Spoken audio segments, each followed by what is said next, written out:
જોઈ રહ્યા છો KP news channel. Editor in chief Rafiq શેખની સાથે. અઠવા પોલીસ સ્ટેશન વિસ્તારમાં ગીચ અને ભીડભાડવાળા વિસ્તારમાં જાહેર માર્ગ ઉપર ગેરકાયદેસર રીતે લારી ગલ્લા ઉભા રાખી દબાણ કરતા ઇસમો વિરુદ્ધ સુરત મહાનગરપાલિકાની દબાણ ટીમને સાથે રાખી પરિણામલક્ષી કામગીરી કરતી અઠવા પોલીસ સુરત શહેર વિસ્તારમાં કાયદો અને વ્યવસ્થા જળવાઈ રહે અને કોઈ ગેરકાયદેસર પ્રવૃત્તિ ન થાય અને કોઈ જાહેર સરિયા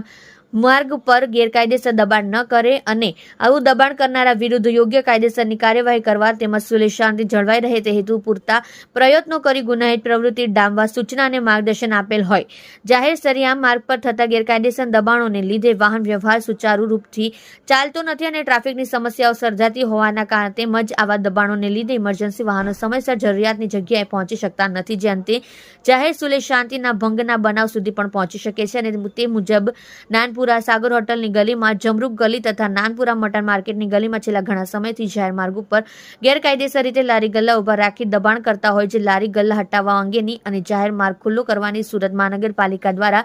ઝુંબેશ હાથ ધરાયેલ હોય, જે કામગીરીના ભાગરૂપે અઠવા પોલીસ દ્વારા જરૂરી પોલીસ બંદોબસ્ત પૂરો પાડી ઉપરોક્ત ત્રણેય જગ્યાએથી ખુલ્લે લારીઓ હટાવી દબાણો દૂર કરવામાં આવેલ છે. ધારકો ઇસમો આમ અઠવા પોલીસે સુરત મહાનગરપાલિકાના સહયોગથી ભીડભાડવાળા વિસ્તારોમાં ટ્રાફિક સમસ્યા હળવી કરવા સારું મદદનીશ police commissioner G division VR Malhotra સાહેબ નાઓના નિર્દેશન હેઠળ police inspector Shri IM Huddad તથા surveillance police sub inspector AR Mahida નાઓએ સુરત મહાનગરપાલિકા સાથે સંકલનમાં રહી યોગ્ય પોલીસ જપ્ત સાથે સંયુક્ત રાહે જાહેર માર્ગો ઉપરના દબાણો દૂર કરી જાહેર માર્ગો ખુલ્લા કરવાની કાર્યવાહી કરવામાં આવેલ છે.